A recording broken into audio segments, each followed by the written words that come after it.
In the headlines, a father grieves his death after the young man was killed inside his own home. A man at the center of a chopping and subsequent shooting claims he acted in self-defense. And an irate Aaron Alexander calls for an immediate cease and desist from the person behind social media content showing him as a potential SLP candidate. We have the details of these stories and more coming up. This is the Hot 7 Nightly News with Loveless and Amy Joseph. Good night. It is Monday, the 30th of December 2019. Welcome to the Hot 7 TV Nightly News. We're on Flow Channel 117. The broadcast is also being simulcast on Kiss FM Radio. You can also watch via our website. It's www.caribbeanhottv.com or on our free Caribbean Hot FM mobile app. I'm Lovely St. Amy Joseph. Thank you for joining us. A father recounts to Hot 7 TV his son's final moments as he held him in his arms while he took his last breath. The island's 49th murder victim, Jimmy Ellis, was shot at his home on Saturday, the 28th of December. The sleepy community of Vide was awakened as a result of the deadly home invasion. Solange Alfred sat down with the father. She has this report. I'm sitting here with Joel Ellis, father of Jimmy Ellis, the island's latest homicide victim, and we just wanted to get a feel of exactly how the father is feeling right now. Well, like any father who has actually witnessed his son dying in his arms, is not an easy thing. Yes, he died in my arms after he was shot. So can you tell us a little bit about your son, the type of person that he was? My son wasn't, to be honest, my son had his issues, okay? And I tried to correct him along the way. He faltered more than once, and I tried to advise him that's not the right route to take. But the children today, they have their own mind, they don't listen, and that's the result. So, Mr. Ellis, can you take us through the events that happened that night? Yes, we were both sleeping. I came in, I went to his room, I saw him sleeping, that was about 11. And about 4 o'clock, I heard some gunshots. So I ran to his room to tell him, shaking him, Jimmy, have you heard any are you not hearing any gunshots outside? All the time I didn't know it was he that was shot. So when I pull him, he didn't respond. So when I eventually shake him and pull him, he opened his mouth, he took a deep breath, and then I saw the blood on his chest. So I held him close to me, he looked at me, and then he closed his eyes, and that was it. What are you expecting from the law enforcement officials? Well, I know their hands are filled with the number of homicides for the year, but I hope this one they could get some headway on it, because it's not easy. Whatever how bad a person is, he didn't deserve to die in that manner. And I leave everything in God's hand. That's it. And the perpetrators? Well, I don't know them, but I know God knows them, and He'll deal with them accordingly. So I leave it in His hands. Jimmy Ellis was the island's 49th homicide victim. For Hot 7 News, Solange Alfred. In an interview with Hot 7 TV, the man involved in a chopping incident that led to him being shot by police tells his side of the story. The event sparked immediate attention for its violent nature. The man at the center of the incident says it was all done in self-defense. Solange Alfred went to the scene of the crime and spoke with the individual and found out the details behind this latest violent incident. We're standing in the community of Rivière-Mita. An unfortunate event occurred between two neighbors. We have an exclusive interview with one of the neighbors who got shot as a result of chopping one of his neighbors. He said he did so in self-defense. Says this neighbor has continuously harassed him since he moved into the neighborhood from September 3rd, 2018. This is what he had to say. On my way home, I saw the same fella I ended up in the incident with.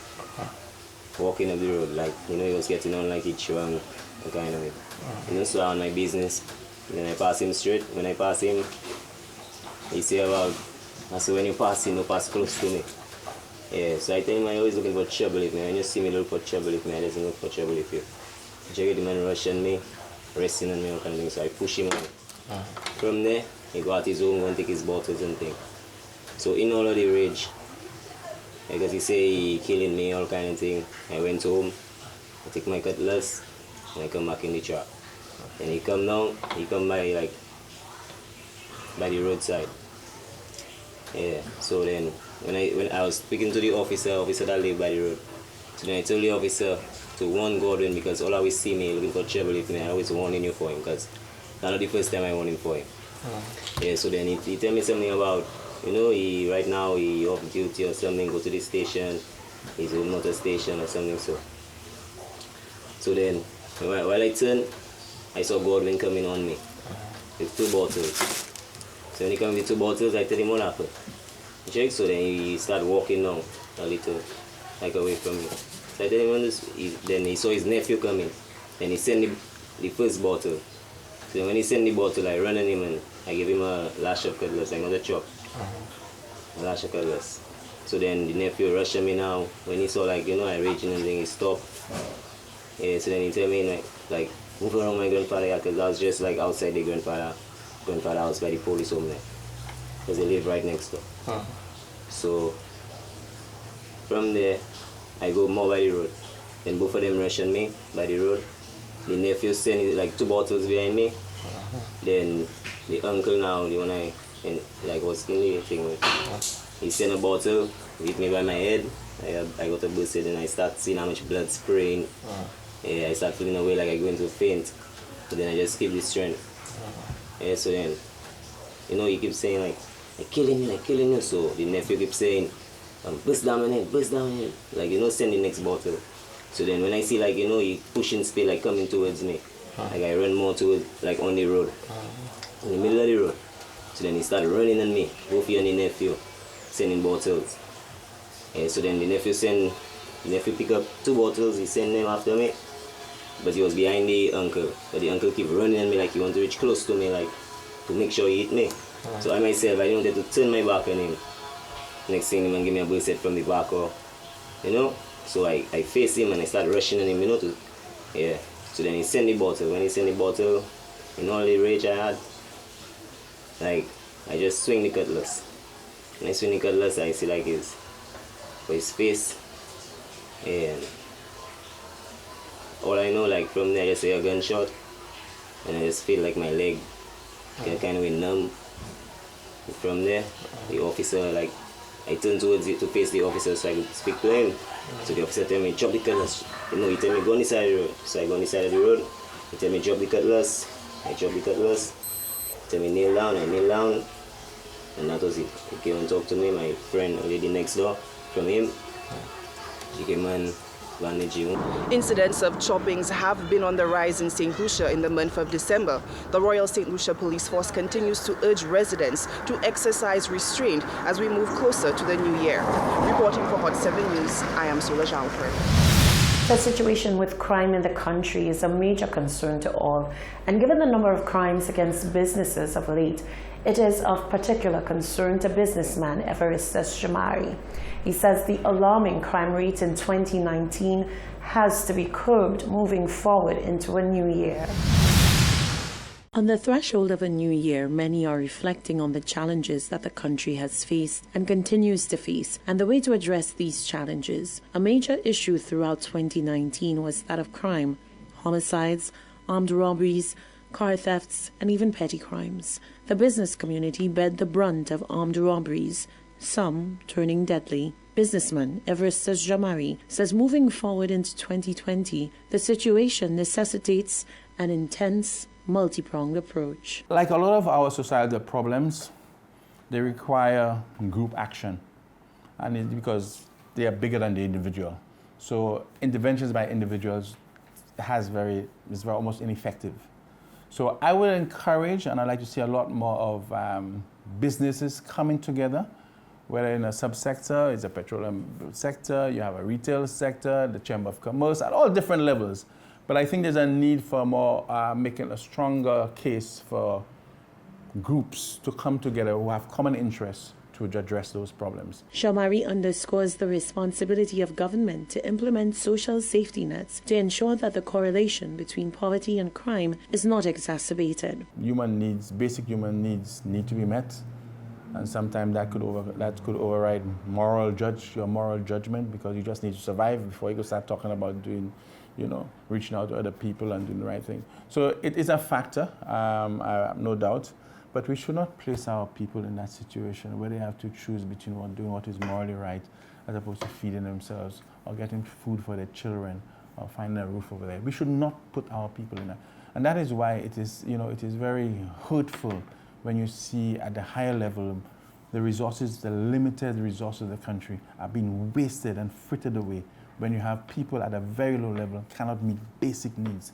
It's annoying, it's irresponsible, and it shows a lack of compassion for your fellow human beings. As of Monday, the 30th of December, St. Lucia's homicide rate stood at 49. The police have, however, touted their success rate in investigating homicides and preferring charges. But many argue that the protracted process to get people charged with crimes indicted and punished under the law is encouraging lawbreakers.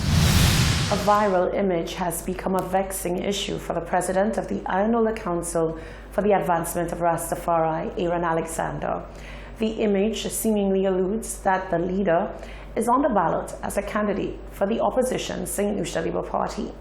Alexander sought to clear the air about his political ambitions or lack thereof. I saw a photo that was being circulated and having me as the possible representative for Castries Central on the Labour Party ticket. And somebody put my picture in there. I want to state categorically, I have no information. I was never approached on such level by any political party for my picture to be used that way. And the person that has done this, I want to tell them to desist from this kind of things, remove my picture there. I do not support these partisan politics in this country. Alexander says when it comes to the politics of the country, the Ayanola Council for the Advancement of Rastafari remains open to working with any government in an objective manner. We are non-partisan. Whoever is in office, if they deserve praise, we give them praise. If they deserve criticism, we give them criticism. And that goes across the board. I have not indicated my interest to run for any political party in any constituency whatsoever. So the person who put my picture there, I want to tell the public of St. Lucia, I know nothing, absolutely nothing about this. And I'm very upset that somebody would just take the liberty and do something like that to my picture. Furthermore, he says his view of what constitutes good governance is not yet present or visible in any political camp. And when it comes to the politics of this country, I believe that we need a more radical government in this country, a more forceful government, a government who can take bold initiatives to help the people out of poverty, to try to reduce unemployment significantly in this country, create proper health care for our people in this country, and revamp the education system. Also a government that will support workers' rights. For example, all those hotels who refusing union to come into these hotels, that the government should pass legislation ensuring and demanding and legislation to speak to this issue. That was the president of the Ayanola Council for the Advancement of Rastafari, Aaron Alexander.